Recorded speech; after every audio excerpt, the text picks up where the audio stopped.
Hello friends, एरावर्ड में आपका स्वागत है। कैसे हैं आप लोग?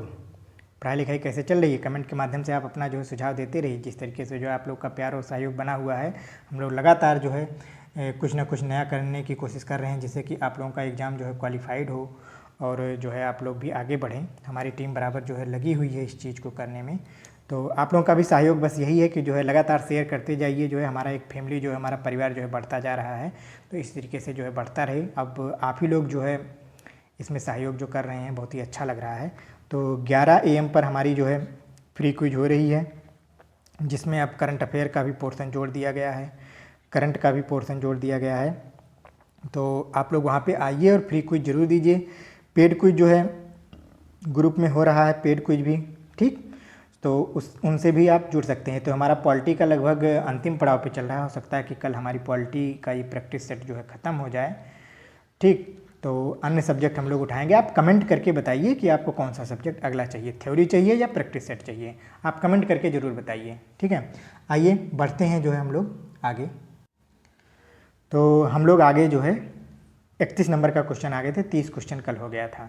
तो आज हम लोग इससे आगे पढ़ेंगे, ठीक है। इसके आगे हम जब पढ़ेंगे तो इसमें देखते हैं कि अनुसूचित जाति एवं अनुसूचित जनजाति आयोग का गठन किसके द्वारा किया जाता है। उपराष्ट्रपति के द्वारा, राष्ट्रपति के द्वारा, निर्वाचन आयोग के द्वारा, प्रधानमंत्री के द्वारा। तो अनुसूचित जाति एवं अनुसूचित जनजाति आयोग का गठन किसके द्वारा किया जाता है? राष्ट्रपति के द्वारा किया जाता है, ठीक है। बहुत ज़्यादा डिस्कस करते हुए नहीं चल रहे हैं, क्योंकि उम्मीद कर रहे हैं आप लोग थ्योरी अपने तरफ से पढ़ रहे होंगे और आप लोगों को जो है यह सेशन पसंद आ रहा होगा, ठीक है। आइए बढ़ते हैं हम लोग आगे, थोड़ा सा बढ़ते हैं, अगले क्वेश्चन की तरफ चलते हैं। हमारा 32 नंबर का क्वेश्चन क्या कहता है? जनजातियों के कल्याण के लिए प्रभारी मंत्री किन राज्यों में नियुक्त होते हैं? ठीक है, प्रभारी मंत्री मध्य प्रदेश एवं उड़ीसा में, मध्य प्रदेश एवं कर्नाटक में, उड़ीसा एवं आंध्र प्रदेश में, उड़ीसा एवं कर्नाटक में। तो जनजातियों के कल्याण के लिए प्रभारी मंत्री किन राज्यों में नियुक्त होते हैं? मध्य प्रदेश और उड़ीसा में, क्योंकि यहाँ पे सबसे ज़्यादा जनजातियाँ कहाँ निवास करती हैं? आप जानते हैं कि कहाँ पे हैं? मध्य प्रदेश में है, ठीक है। उड़ीसा में भी हैं। तो यहाँ पे प्रभारी मंत्री इनके लिए क्या किया जाता है? नियुक्त किया जाता है, ठीक।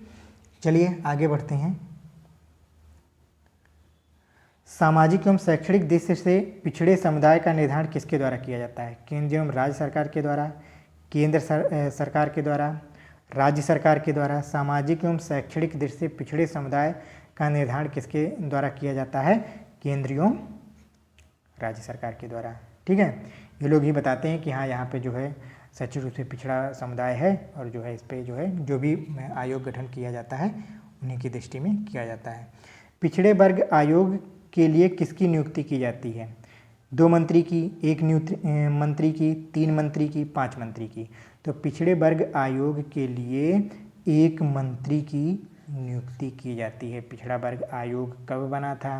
अभी आगे क्वेश्चन होगा, यहाँ पे बता दें कब बना था। इसकी स्थापना 1993 में हुई थी। पहले प्रथम जो है अभी आगे क्वेश्चन आपको मिलेगा काका कालेलकर। चलो ठीक है, क्वेश्चन के माध्यम से ही जो है आएगा, आप लोग करते रहिए बस। संविधान के किस अनुच्छेद के तहत पिछड़ा वर्ग आयोग गठित किया जाता है? अनुच्छेद 330 के तहत, अनुच्छेद 340 के तहत, अनुच्छेद 350 के तहत, अनुच्छेद 360 के तहत। तो पिछड़ा वर्ग आयोग किसके अनुच्छेद के तहत गठित किया जाता है? 340 के तहत, ठीक है। आइए आगे बढ़ते हैं। 36 नंबर का क्वेश्चन हमारा क्या कहता है? राष्ट्रपति किस अनुच्छेद के तहत किसी जाति को अनुसूचित जाति घोषित कर सकता है? अनुच्छेद 341, अनुच्छेद 342, अनुच्छेद 343, अनुच्छेद 344। तो राष्ट्रपति अनुच्छेद 342 के तहत क्या कर सकता है? अनुसूचित जनजाति की सूची जो है उसमें शामिल कर सकता है, ठीक है, अनुच्छेद 342 के तहत। राष्ट्रीय पिछड़ा वर्ग आयोग की स्थापना कब हुई थी? देखा कि हमने बता ही दिया है, 1990, 93, 95, 2000। कब हुई थी? 1993 में हुई थी राष्ट्रीय पिछड़ा वर्ग आयोग की स्थापना। आइए देखते हैं, पिछड़ी जाति आयोग के प्रथम सभापति कौन थे? जगजीवन राम, काका साहेब कालेलकर, BD शर्मा, BR अम्बेडकर। तो पिछड़ी जाति आयोग के प्रथम सभापति काका साहेब कालेलकर जी थे, ठीक है। याद रख लेना इनका नाम, इंपॉर्टेंट क्वेश्चन हो सकता है, ठीक है। 1 लाइनर टाइप का जो ये क्वेश्चन चल रहा है, इसमें ये इंपॉर्टेंट क्वेश्चन हो सकता है। दूसरा पिछड़ा वर्ग आयोग के अध्यक्ष कौन थे? B D. Sharma, B R. Ambedkar, Jagjivan Ram, B P. Mandal. तो दूसरा पिछड़ा वर्ग आयोग के अध्यक्ष कौन थे? हमारे बी.पी. मंडल जी थे। ठीक है, ये भी क्वेश्चन इंपॉर्टेंट हो सकता है। दोनों क्वेश्चन आप लोग नोट कर लीजिए या याद कर लीजिए। ठीक है, अगला, दूसरा पिछड़ा वर्ग आयोग का गठन कब गठित किया गया था? 20 सितंबर 1978 को, 20 सितंबर 1979 को, 20 सितंबर 1989 को, 20 सितंबर 1980 को। तो दूसरा पिछड़ा वर्ग आयोग का जो गठन हुआ था हमारे 20 सितंबर 1978 को हुआ था। ठीक, उम्मीद कर रहा हूँ सेशन आप लोगों को पसंद आ रहा होगा, क्योंकि वन लाइनर टाइप में चल रहा है, बहुत ज़्यादा डिटेल में नहीं जा रहे हैं, क्योंकि थ्योरी आप लोग पढ़ रहे होंगे। थ्योरी पढ़ाना होगा तो जो है नया सब्जेक्ट जो है अगर आएगा नया क्लास तो थ्योरी भी पढ़ाई जाएगी। राष्ट्रीय पिछड़ा वर्ग आयोग में कितने सदस्य होते हैं? 4 सदस्य, 5 सदस्य, 6 सदस्य या 7 सदस्य? कितने सदस्य होते हैं? टोटल 4 सदस्य होते हैं। ठीक है, आइए अगले क्वेश्चन की तरफ चलते हैं। भारतीय संविधान के किस अनुच्छेद में अनुसूचित जनजातियों के लिए राष्ट्रीय आयोग का प्रावधान है? 338A, 341B, 1682।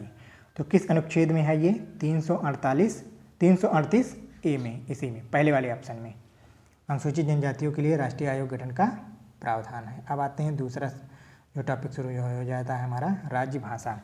संविधान का अनुच्छेद 120 किसकी कार्यवाहियों की भाषा के संबंध में है? लोकसभा, राज्यसभा, संसद या इनमें से कोई नहीं। तो किसकी भाषा के लिए है ये? संसद की भाषा के लिए है, अनुच्छेद 120। आइए देखते हैं, राज्य विधानमंडल की कार्यवाहियों में प्रयोग की जाने वाली भाषा के बारे में किस अनुच्छेद में है? 211, अनुच्छेद 210, अनुच्छेद 112, अनुच्छेद 123। तो अभी जो है वहाँ पे जो भाषा प्रयोग की जा रही थी वो 110 के तहत थी, जो इसके अगले क्वेश्चन पहले क्वेश्चन में था, वो भाषा कितनी थी? 120। और इस अनुच्छेद में कौन आएगा? अनुच्छेद 210 आएगा। ठीक है, राज्य विधानमंडल की कार्यवाहियों के लिए। किसके आदेश द्वारा राजभाषा आयोग का गठन किया जाता है? उपराष्ट्रपति, राष्ट्रपति, प्रधानमंत्री, राज्यपाल। किसके आदेश पे जो है राजभाषा आयोग का गठन किया जाता है? राष्ट्रपति के आदेश के तहत। 46वां क्वेश्चन हमारा क्या कहता है कि राज्य की राजभाषाओं के बारे में किस अनुच्छेद में बताया गया है? तो राज्य की राजभाषाओं के बारे में अनुच्छेद 43 में क्या किया गया है? बताया गया है। ठीक है, बहुत ही मतलब ज़्यादा एंट्री इसलिए नहीं क्योंकि वन लाइनर टाइप में जो क्वेश्चन होता है आप जल्दी याद होता है, सिर्फ प्रैक्टिस करते रहिए, इसमें आप लोगों को ये पूरा तैयार हो जाएगा। राज्यों के लिए राजभाषा का निर्धारण कौन करता है? राष्ट्रपति, राज्यपाल, राज्य का विधानमंडल, लोकसभा है। राज्यों के लिए राज्य भाषा का निर्धारण कौन करता है? राज्य का विधानमंडल। ठीक है, संघ और किसी राज्य के मध्य या परस्पर दो राज्य के मध्य पत्राचार किस भाषा में किया जाता है? हिंदी या उर्दू में, हिंदी संस्कृत में, हिंदी अंग्रेजी में, हिंदी अथवा तेलुगु में। तो भैया हिंदी और अंग्रेजी ही सर्वमान्य भाषा है। ठीक है, इसी में किया जाता है। किसी राज्य के मध्य परस्पर दो राज्यों के मध्य पत्राचार की भाषा हमारी हिंदी और अंग्रेजी ही है। भारतीय संघ की राज्य भाषा क्या है? भारतीय संघ की राज्य भाषा संस्कृत है, उर्दू है, अंग्रेजी है, हिंदी है। तो जानते ही हैं हिंदी है हमारी। ठीक है, भारतीय संघ की राज्य भाषा क्या है? हिंदी है। आइए, हिंदी को राजभाषा का दर्जा कब प्रदान किया गया? हम जानते हैं हिंदी दिवस मनाते हैं ना, तो 14 सितंबर को, 14 सितंबर 1950 में, 14 सितंबर 1949 में, 14 सितंबर 1945 को, 14 सितंबर 1951 को। तो यह 14 सितंबर को हिंदी दिवस मनाया जाता है। और इस राजभाषा का दर्जा इसे कब प्रदान किया गया? 14 सितंबर 1949 को प्रदान किया गया है। आइए देखते हैं अगला क्वेश्चन हमारा क्या कहता है, संविधान के किस में राजभाषा से संबंधित प्रावधान किस भाग में दिया गया है? भाग 16, भाग 17, भाग 18, भाग 19। तो भाग 17 में यह प्रावधान दिया गया है। ठीक है, आइए आगे बढ़ते हैं। किस अनुच्छेद के तहत संघ की राजभाषा हिंदी घोषित की गई है? अनुच्छेद 343 के तहत, अनुच्छेद 345 के तहत, अनुच्छेद 347 के तहत, अनुच्छेद 350 के तहत। किस अनुच्छेद के तहत? अनुच्छेद 345 के तहत राजभाषा हिंदी घोषित की गई है। राजभाषा आयोग का गठन संविधान के किस अनुच्छेद में किया गया है? राज्य भाषा आयोग का गठन 340, 344, 347, 350। तो राज्य भाषा आयोग का गठन किस अनुच्छेद में दिया गया है? ये 344 के तहत किया गया है। ठीक, बहुत ज़्यादा डिटेल में नहीं जा रहा हूँ, वन लाइनर टाइप में ही है जो है प्रैक्टिस करवाया जा रहा है। भारतीय संविधान की 8वीं सूची मान्य सरकारी भाषाओं की संख्या कितनी है? 16 है, 20 है, 22 है, 24 है। तो ये तो आप लोग बहुत ही नॉर्मल क्वेश्चन है। कितनी भाषाएं हैं यहाँ पे? 22 भाषाओं को मान्यता दी गई है। कौन सी भाषा संविधान की 8वीं अनुसूची में शामिल नहीं है? अंग्रेजी, हिंदी, संस्कृत, उर्दू। तो कौन सी भाषा शामिल नहीं है इसमें? अंग्रेजी भाषा शामिल नहीं है। हिंदी, संस्कृत, उर्दू ये भाषा शामिल है 8वीं अनुसूची में, लेकिन अंग्रेजी का वर्णन नहीं किया गया है। ठीक है, आइए देखते हैं 56 नंबर का क्वेश्चन। भारतीय संविधान में भारत की आधिकारिक भाषा से जुड़े प्रावधान संसद संशोधन कर सकती है अपने सदस्य के साधारण बहुमत द्वारा, 2/3 बहुमत द्वारा, 3/4 बहुमत द्वारा, 1/3 सदस्यों के समर्थन द्वारा। तो किसने 2/3 बहुमत के द्वारा क्या कहते हैं जुड़े प्रावधानों से संसद क्या कर सकती है? संशोधन कर सकती है। ठीक है, याद रखिएगा जो है और शायद ये पॉलिटी का पूरा कल लेक्चर खत्म हो जाएगा। भारतीय संविधान के प्राधिकृत हिंदी पाठ को निम्नलिखित संविधान संशोधन के द्वारा प्रकाशित करने के लिए अधिकृत किया गया है। 57वां संशोधन 1987, 58वां संशोधन 1987, 59वां संशोधन 1988 और 60वां संशोधन 1988।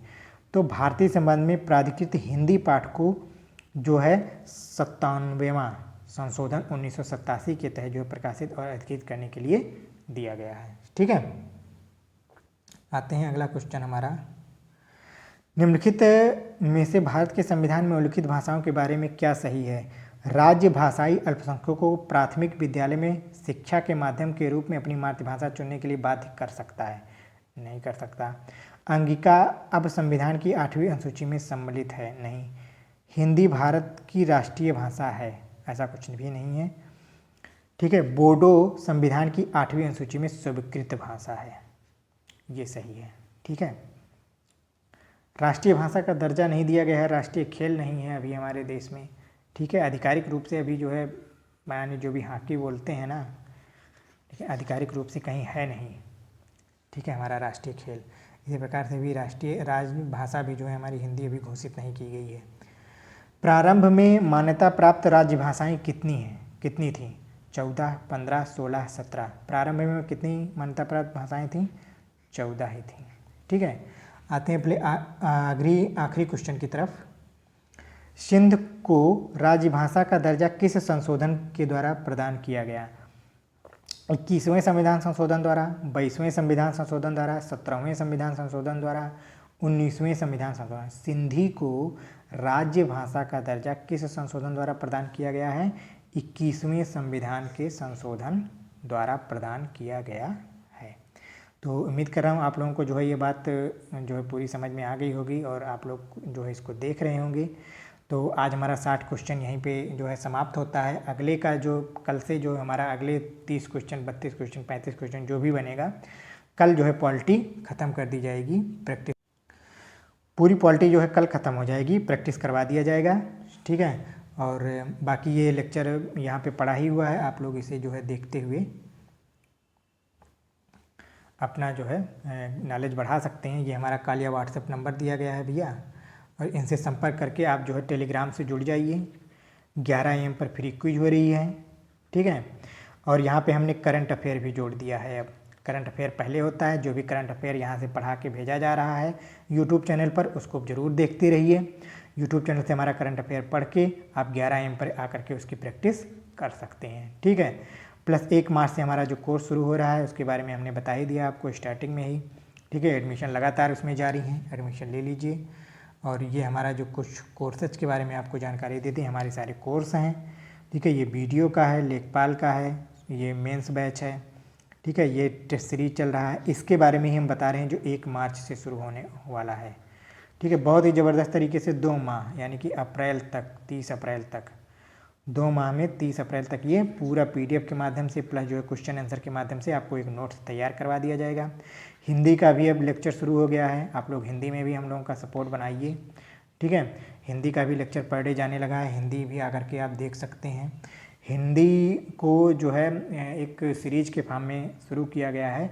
तो आज का लेक्चर आप लोग देखिएगा, कमेंट करके बताइएगा हिंदी का लेक्चर आपको कैसा लगा, ठीक है। बाकी अन्य जो सब्जेक्ट आपको जो भी ज़रूरत हो आप जो है कमेंट के माध्यम से, पॉलिटी हो रहा है, अगर आप थ्योरी पढ़ना चाहते हैं तो बताइए थ्योरी पॉलिटी की शुरू की जाए, या हिस्ट्री की, ज्योग्राफी की, जो आप सब्जेक्ट चाहते हैं कमेंट करके आप जो है बताइए। आज के लिए बस इतना ही, बाकी फिर मिलते हैं, धन्यवाद।